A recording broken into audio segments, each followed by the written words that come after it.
So, Ms. Marshall, arriving here today, what are your feelings? I'm very excited. I am humbled, and I just can't wait to continue this process. I've spent the last 2 weeks canvassing in this community, and it has truly been an empowering experience. I've met fantastic people, wonderful families, amazing young people, and I spend, I think, all day canvassing and all night thinking about how we as a community can make Sands South a better place. I am invigorated, and I think this is our opportunity to create an amazing constituency for our people, first and foremost. And I am looking forward to being part of that and channeling my energies to that end. With it. And speaking to the people on the doorstep, what do you feel the main issues are in this constituency? Everyone is concerned with job creation. Everyone is concerned about the big picture and financial stability. And wherever I go, I am happy to see that people are encouraged by the steps that the One Bermuda Alliance has taken during, our very brief 2-year period in power. And we do see amazing changes happening. We see, a board where all jobs are posted. We see that there is going to be integration between that board and Channel 87 on Cablevision. So, it's not going to be hard to find what jobs are available. And that process is going to be mandatory after the 1st of December. Yeah. So I think people, when they cut through the rhetoric and fully understand what the government is doing and the initiatives that this party has put into effect, and they're not initiatives by the former government, they are encouraged, and they are encouraged that the emphasis is jobs for Bermudians. What's been the general response you've received on the doorstep, and has it surprised you in any way? I live in this community, and I think many people know me, so I haven't been surprised at the welcome that I've received.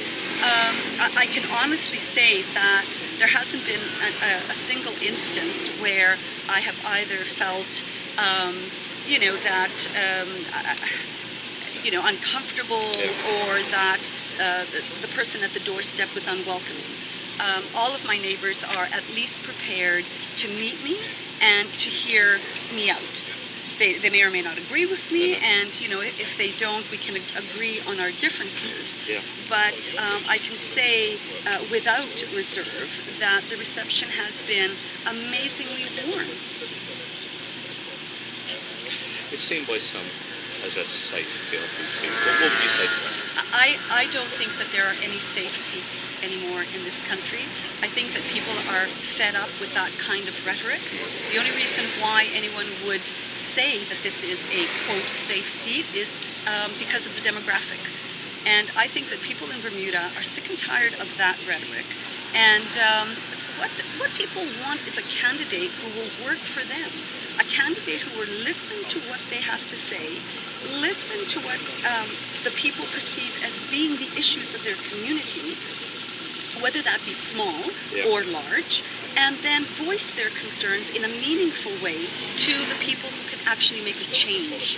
And may I also say that we, the community of Sands South, can make changes ourselves.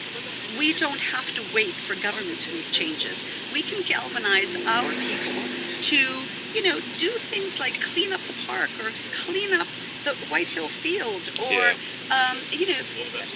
channel our energies where we want to see improvement. We don't have to wait for government to do that. And I can organize that. What do you think this will come down to between yourself and Mr. Simmons? Do you think there's going to be one area which the people of the constituency are going to say, that's why we're going to vote that way? I think that ultimately it's going to come down to who the people of this constituency have confidence in, that the person that they elect will be the person that will work the hardest, to make this a better place for the constituents. That's great. I And, appreciate it. and if I may finish, anyone who knows me knows how hardworking I am and how single-minded I can be when I put my mind to the task. Mr. Bean, just explain to us how important this by-election will be, not just for Bermuda, but for the PLP as well. Every by-election is important. The fact of the matter is that Mr. Lister was a previous PLP member of Parliament who then decided to become an independent and then subsequently he retired. And so from the perspective of the voters of constituency 33 voted for the Progressive Labour Party for representation in the last election. Now that representation, that right and privilege was taken away because of previous actions. So this is an opportunity to restore the balance and to restore democracy within constituency 33. And I am absolutely certain that the voters and residents of the constituency will be very well served by Mr. Simmons as their representative. The narrowing of that small majority that the OBA has at the moment, if Mr. Simmons was to win, how important could that be as well? Well, we will see. Remember, we lost the last election by 2 votes. But by the time we went into Parliament, we had 4 seats that was to get. Yeah. And that had nothing to do with the electoral results. It had nothing to do with the Progressive Labour Party. And so even if we gain this seat back, there's still some unfinished business in the neighboring constituency in terms of restoring the democratic right to the voters of constituency 32. Now when that occurs, if and when it occurs, then we can start looking at the original scenario of the government having a 2-seat majority, which then makes it very difficult for them to govern even on the best of days. But with the behavior that has been manifested by the One Bermuda Alliance government, we rest assured that a 2-seat majority will make it extremely difficult for them. I mean, they're finding it difficult now to govern. And it's nothing to do with the Progressive Labour Party per se, but I would think it's that combination of arrogance and incompetence that is the One Bermuda Alliance. Thanks. Mr. Simmons, I asked you this question already, so I don't know if you want to do it. Do you want to start fresh? Okay, cool. We'll start fresh. Hello, ladies. What's the general reception you've received on the doorsteps? It's a community you know well. You're well known here as well. Very positive, very positive. What have you been hearing about? Well, it's funny. The first house I went to a lady, and she says, "Hold on." She pulled out a thing of marmalade. She said, "Could you take this to your mother, please? I've been promising to get it to her. I know I'm not going to see it." But no, it's been very good. It's been very positive. It's a homecoming, and I think that there's a level of anticipation for election day.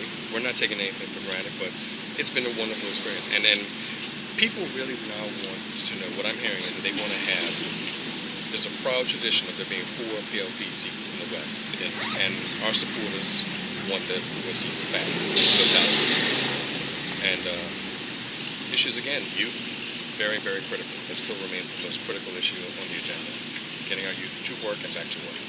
How difficult is it for you to go out into the constituency when you live a few miles away on the other end of the island? Has that proved a challenge to you? Well, I'll tell you this. I know that the One Bermuda Alliance on the doorstep attempt to raise that, forgetting that Grant Gibbons lives in Tuckerstown and represents Paget, forgetting that Mr. Cannonier lives in Devonshire and represents St. George's, and also forgetting that for many years in the Progressive Labour Party, and vice versa, and in the Progressive Labour Party for many years, Mr. Cox lived in Devonshire and represented Sands. I can tell you this, it's not the distance from the work, it is the work that is critical. And one of the wonderful things about having so many family and friends down here is that my parents have welcomed us back into their homestead, so it's a lot closer for us now. Have you actually moved home? Got my suitcase in the bag there? In the car right there. I'm with you. And how long was that ago? It was a couple of weeks ago now? Actually, today is my official moving day. So you're actually moving back into your constituency until Well, the no, it's by-election? Sands Moor, next door. Oh, But I will basically split my time between both households going forward if I'm successful.